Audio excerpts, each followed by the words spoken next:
नमस्कार, आप देख रहे हैं दैनिक साथी हरियाणा। साथियों, आज का दिन सभी गिले शिकवे भुलाकर प्यार और भाईचारा बढ़ाने का दिन है, क्योंकि आज है होली। हरियाणा का रेवाड़ी जिला तो बगैर होली भी प्यार और भाईचारे में विश्वास रखता है। इसी का परिणाम है कि यहाँ के नेता जनता को प्यार व भाईचारे के चक्कर में हमेशा ठगते रहे हैं। हालात ये हैं कि बुनियादी सुविधाएं, पेयजल व सीवरेज व्यवस्था देने में भी फेल रहे हैं। गर्मी तो दूर, सर्दियों में भी पेयजल संकट झेलना रेवाड़ी शहर के लोगों की आदत में शुमार हो चुका है। सीवर ओवरफ्लो तो बुरा हाल है। शहर के पार्क बदहाल हैं, खासकर नगर परिषद के अधीन आने वाले पार्क। सड़कों पर बेसहारा पशुओं का जमावड़ा ऐसा है कि कई लोगों की जान ले चुके हैं, लेकिन यहाँ के लोगों में प्यार व भाईचारा इतना कूट कूट कर भरा हुआ है कि नेताओं को अपनों की जान जाने के बाद भी माफ कर देते हैं। और वहीं दूसरी ओर एक एक टर्म नहीं, सालों साल तक एक नेता को जिताकर उनको करोड़ों रुपए का मालिक तक बना देते हैं। अब सवाल है कि अब न चुनाव है न कुछ और, फिर ये बातें करने की जरूरत क्या आन पड़ी।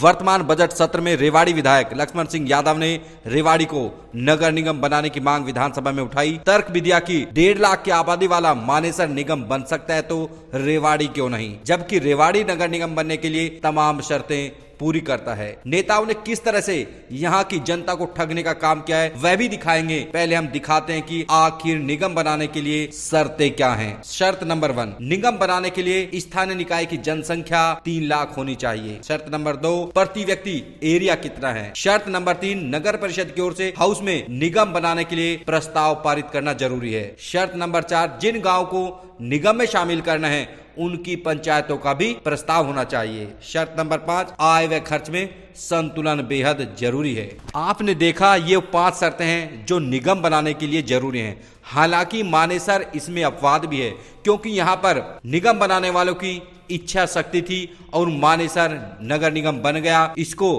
पहली मेयर भी मिल गई। अब बात करते हैं रेवाड़ी की जनता को जनप्रतिनिधियों ने किस तरह से ठगा और उनको जानबूझकर सुविधाओं से वंचित कैसे रखा गया। सबसे पहले बता दें कि किसी भी स्थानीय निकाय में केंद्र से जो पैसा आता है वह जनसंख्या के हिसाब से मिलता है।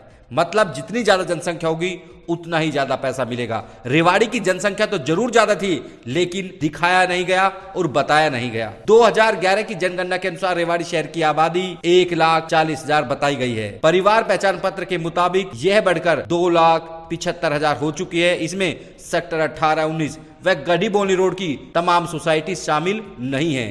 इसके अलावा ढालियावास की ओर से पहले ही प्रस्ताव पारित कर लिया गया था। यूं तो नए बाईपास के अंदर के सभी गांवों को यदि इसमें शामिल कर लिया जाए तो आबादी 5 लाख से भी ज्यादा हो सकती है, लेकिन ऐसा करने की जरूरत ही नहीं है। यदि गढ़ी बोली रोड की तमाम सोसाइटी, सेक्टर्स, ढालियावास व रामपुरा को ही जोड़ लिया जाए तो आबादी 3 लाख आसानी से हो सकती है, जो कि शर्त पूरी हो जाएगी। लेकिन यहाँ के नेताओं ने कभी इस पर शायद काम ही नहीं किया। नगर परिषद के हालात तो इससे भी बदतर हैं। करीब 4 साल पहले रेवाड़ी नगर परिषद चुनाव में भाजपा के घोषणा पत्र में रेवाड़ी नगर परिषद को निगम बनाने का झांसा देकर लोगों से वोट तो बटोर लिए गए। घोषणा पत्र में निगम बनाने को पहले नंबर पर रखा गया था। रेवाड़ी की जनता ने भी झांसे में आकर भाजपा की प्रत्याशी को चेयरपर्सन बना दिया। जानकारों की माने तो निगम बनाना तो दूर, अभी तक नगर परिषद रेवाड़ी की ओर से प्रस्ताव तक पारित नहीं किया गया है। ऐसे में समझा जा सकता है कि यहाँ के जनप्रतिनिधि कितने संवेदनशील हैं अपनी जनता के लिए। मकसद खुद का विस्तार करना है, जनता का हो या ना हो क्या फर्क पड़ता है। वर्ष 1995 से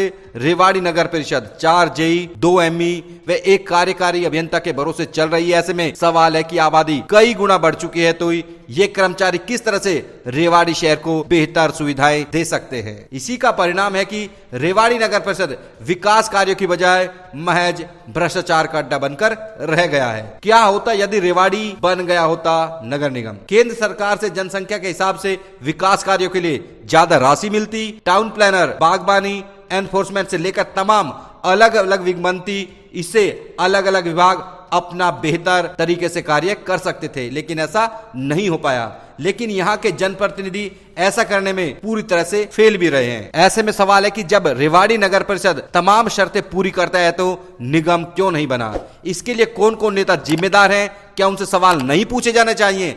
आखिर आपने किया क्या? आप कहां से कहां पहुंच गए और जनता का क्या हाल हुआ? नगर परिषद चुनाव के दौरान जब लोगों से बड़े बड़े वादे कर वोट मांगी गई तो अब वादे पूरे नहीं हुए हैं, तो क्या नेताओं के खिलाफ कार्रवाई नहीं बनती?